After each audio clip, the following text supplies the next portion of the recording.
ઉનાળામાં કેરીની સિઝન ચાલે છે અને હંમેશા આપણે તેમાંથી રસ્તો બનાવીને ખાતા જોઈએ છીએ.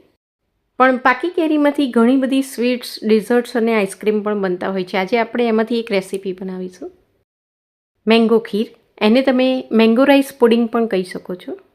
આ રેસીપી ખૂબ જ જલ્દી બની જાય છે ને ઉનાળામાં એકદમ ચિલ્ડ બનાવીને ખાશો તો તમને ખૂબ જ મજા આવશે. મેંગો ખીર બનાવવા માટે અહીં મેં અડધો કપ જેટલા બાસમતી ચોખા લીધા છે.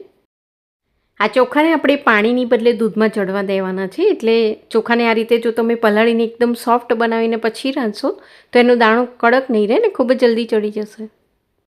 આ પલાળેલું પાણી આપણે નિતારી લઈશું. તો એ મેંગો ખીર માટે આપણે જે ખીર બનાવવાની છે એકદમ ઢીલી નથી બનાવવાની, થોડી સોલિડ બનાવવાની છે. એટલે એ ચોખા બરોબર ચડી જાય એટલું જ એમાં આપણે દૂધ મિક્સ કરીશું. અડધો કપ ચોખા માટે અહીં મેં અડધો લીટર એટલે કે 500 ml જેટલું દૂધ લીધું છે. અહીં દૂધને આપણે હલકું ગરમ થવા દઈશું ને પછી એમાં આપણે પલાળેલા ચોખા મિક્સ કરી દઈશું. ચોખાને તમે જ્યારે પાણીમાં રાંધો ત્યારે એનો દાણો ખૂબ જ જલ્દી ગળીને એકદમ સોફ્ટ બની જાય છે. પણ આ રીતે દૂધમાં તમારે ચોખાને ચડવા દેવાના હોય તો એને ચડતા થોડી વાર લાગે છે ને દાણો જલ્દી ગળતો નથી, એકદમ ઢીલો નથી બનતો. એટલે અહીં ચોખાને તમે પાણીમાં બરોબર પલાળીને એકદમ સોફ્ટ થઈ જાય એ પછી દૂધમાં રાંધશો તો એનાથી ખીર એકદમ સોફ્ટ બનશે. ચોખા ચડી જાય પછી ખીર નીચે ચોંટે નહીં એટલા માટે એને આપણે સતત આ રીતે હલાવતા રહીશું. હવે અહીં ચોખાને આપણે ચેક કરી લઈશું. આ રીતે દાણો બરોબર ગળી જાય એ પછી જ એમાં આપણે ખાંડ મિક્સ કરવાની છે. ચોખા જો સહેજ પણ કાચા હશે ને તમે એમાં ખાંડ મિક્સ કરી દેશો પહેલેથી તો ચોખાનો દાણો એ પછી કડક જ રહેશે, ગળશે નહીં. એટલે બરોબર ચોખા ચડી જાય એ પછી જ એમાં આપણે ખાંડ મિક્સ કરીશું. અહીં મેં ચોખા કરતાં અડધી 1/4 કપ જેટલી ખાંડ લીધી છે. ખાંડ તમે તમારા ટેસ્ટ મુજબ થોડી પ્લસ માઇનસ પણ કરી શકો છો. અંદર આપણે જે મેંગો પલ્પ મિક્સ કરીશું એ પણ થોડો સ્વીટ જ હશે.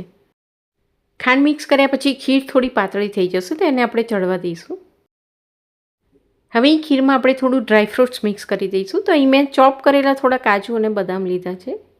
એની સાથે અડધી ચમચી જેટલો આપણે ઇલાયચીનો પાવડર પણ મિક્સ કરી દઈશું.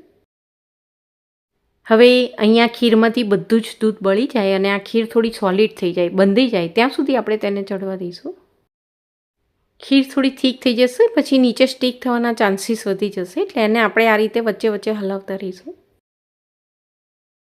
અહીં દૂધ તમે માપીને લેશો તો ખીર જલ્દી બની જશે. દૂધ જો તમે વધારે લેશો તો એને બાળવા માટે તમારે એને ચડવા પણ વધારે દેવી પડશે તો એટલો સમય પણ વધારે લાગશે.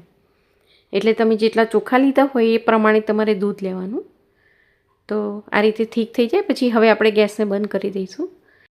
હવે એ ખીરને આપણે પહેલાં બરોબર ઠંડી થવા દઈશું. એકદમ ઠંડી થઈ જાય એ પછી જ એમાં આપણે મેંગો પલ્પ મિક્સ કરીશું. અહીં મેં 3 પાકી કેસર કેરી લીધી છે. આમાં બિલકુલ પાણી મિક્સ કર્યા વગર એનો આપણે પલ્પ બનાવી લઈશું. હવે આપણી ખીર છે એકદમ ઠંડી થઈ ગઈ છે ને જો એકદમ જામી પણ ગઈ છે.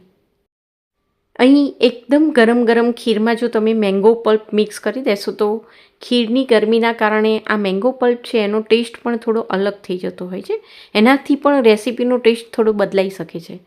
એટલે ખીર એકદમ ઠંડી થઈ જાય, જામી જાય એ પછી જ એની અંદર આપણે મેંગો પલ્પ મિક્સ કરીશું. અહીં મેં મિક્સરમાં બિલકુલ પાણી મિક્સ કર્યા વગર જ મેંગોનો પલ્પ બનાવી લીધો છે. હવે આને આપણે બરોબર મિક્સ કરી દઈશું. અહીં ખીરમાં તમે મેંગો પલ્પ તમારા ટેસ્ટ મુજબ થોડું વધારે કે ઓછો પણ લઈ શકો છો. બારીક કાપેલા થોડા કેરીના ટુકડા પણ મિક્સ કરી દઈશું. આને જો તમારે થોડું વધારે ક્રીમી બનાવવું હોય તો આમાં તમે થોડી ઘરની ફ્રેશ મલાઈ કે પછી ક્રીમ પણ મિક્સ કરી શકો છો.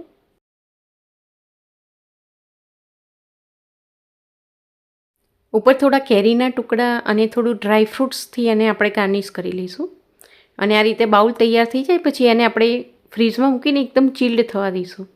એકદમ ચિલ્ડ થયા પછી તમે એને સર્વ કરશો તો એ ખાવાની તમને ખૂબ જ મજા આવશે.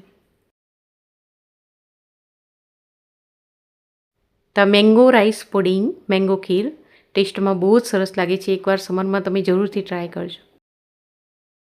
આઈ હોપ કે આજની આ રેસીપી તમને ચોક્કસ યુઝફુલ થશે. Thank you for watching.